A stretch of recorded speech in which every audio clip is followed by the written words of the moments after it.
Center. We'll talk more about the Scorpion concert here in a couple minutes. Miguel, kind enough to hang out for another couple minutes. When you guys get the phone call, whether you want to answer this or Coach wants to answer this, when you get the phone call and they give a name, do you look for certain things, whether they're stand-up, they're a ground guy, they're this, they're that, they're an American, you don't care, the music of their walkout? What matters to you when you get that opponent? You want to answer? Well, as of... Oh, sorry. See, you're an expert. You know what you're doing.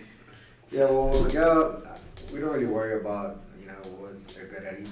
He's ready to fight anybody, any style, whether it's striking or grappling or, of course we have to game plan and we have to look what team they come from, because usually every team has their own type of style of fighting. Sometimes they're more strikers or more jujutsu guys, But it's never a concern because he's super well-rounded everywhere, Does it matter to you guys as a team or you as the fighter? You like the guy, you like the team, because I would think I wouldn't want to dislike the guy because then my emotions might take over, but I really don't want to fight a guy I like either. Right. So how do you, I know it's your job, but.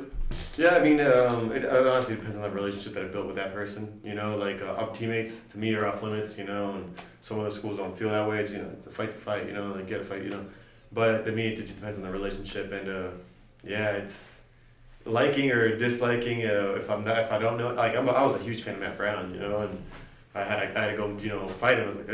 I just felt like that was a compliment to me, if anything, that they allowed me to do that. So that and I was a big fan of his, so still I am. Sure. I mean, it's hard to comprehend as either media or as fans that it's your job. You can turn it on, you can turn it off. And I joke with a lot of the guys that I'm friends with. I fought, obviously, my brother growing up. We've had some serious fights, and I still dislike him. Yeah. And, we fought when, 17 and 19. And it's like, I really don't like to be around him just because I remember all that stuff. Right. Talk about how you can go and fight a guy, because I've been with guys that fight and then they go out after the after party together. I don't know. I feel like, going in there, man, I haven't been in that situation, so I don't know how I would act, but I feel like, my personal opinion, you can't fault somebody for doing what they needed to do. You know what I mean? Like, right. The guy, that guy's not going to roll over and die for you, you know what I mean? So, and neither am I. So if he just happened to have that night, I can't be mad at him for doing what's best for him, Sure. Because I was going to do this. I'm doing the same thing to you. I'm going to try to get you out of there as fast as I can. So, I can't be, I can't take it personal because the fact is I was trying to do the same thing. It seems kind of hypocritical. Sure. Yeah. Sure. And a lot of people in the world are hypocritical, yeah, but I understand what you're saying. All right, final two questions. I appreciate, you staying in and your time. I know we gave some Oddsock official and you took a WWE superstar. Oh, yeah. So my question is, and I think this is really difficult for numerous reasons. One, because it's not a sport, so we're not looking at stats. It's who is your favorite, but who would your Mount Rushmore be of WWE superstars or wrestlers in general? Pro wrestling? Yeah, pro wrestling. All right. This is interesting because I grew up watching, the WWE when it was the WWF, right. And my guy from day one was The Rock. I did the people that. Yeah, that eyebrow's not bad. Yeah, I used to do the whole thing and then throw the arm up. I've been The Rock. I think I was The Rock for the last 2 years now, or I'm sorry, 2 of the last 3 years. I was a pro wrestler. I was Ric Flair last year for Halloween, or before. Ric Flair. I gotta show you that picture after. Ric Flair and we'll show Ric Flair the picture. There you go. So. Yeah, there you go. Oh, he always had me do an impression of Ric Flair. Yeah, he does a good impression. I don't do a good impression. I just know the words: wheeling and dealing, kiss stealing, limousine riding, jet flying, son of a gun.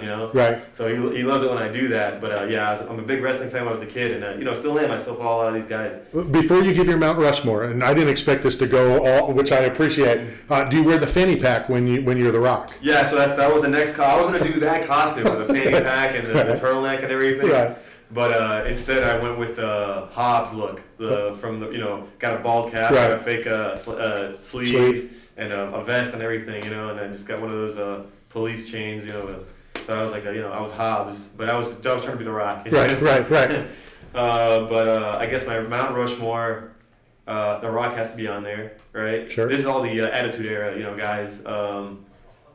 Stone Cold just because of the amount of popularity that he reached, which is the socks that I have now, so appreciate that.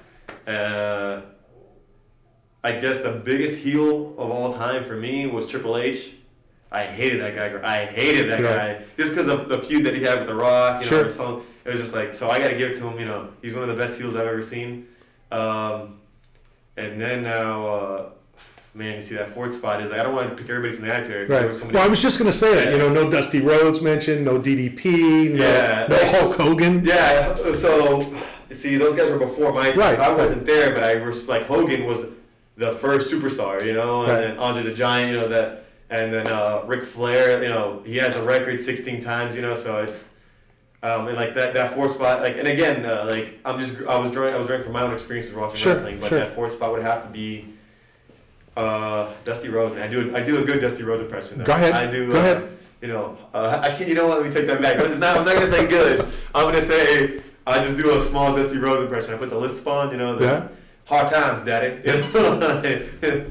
So before I ask you about the fight. So I'll say Rick though. Last one is going to go. Oh, you should have stuck with Dusty. You should have stuck with no. Rick is obviously the greatest. I think I take Rick over Terry over Hulk Hogan. So I'm interviewing Dusty Rhoads many years ago. So again, before. But it's close, yeah. The Rick and that's what I'm sorry. Go ahead. So Dusty says to my co-host, "Let's see how well your host knows the American dream, baby. The American dream, that's the road." Right. Yeah. So I said, "Okay." He goes, "How many world titles did I win?" And without batting an eye, I go, is that counting or not counting the Midnight Rider?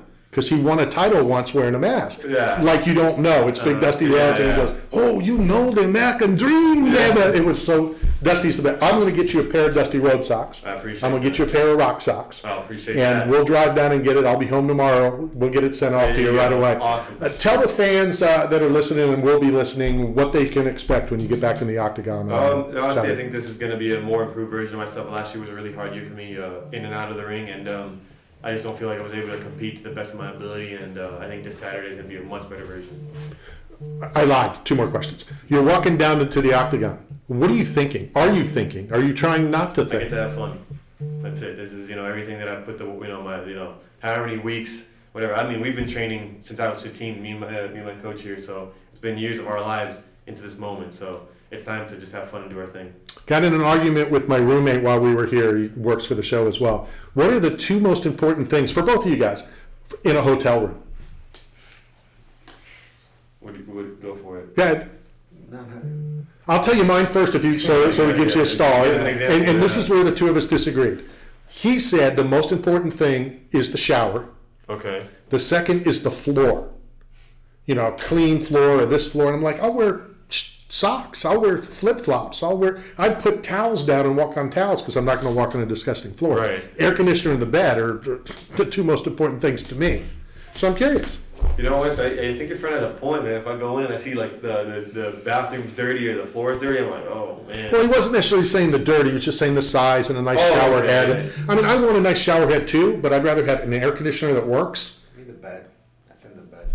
Yeah. Bed and TV.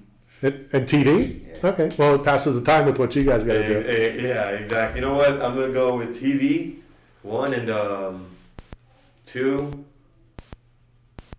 The couch, if they have a couch in there.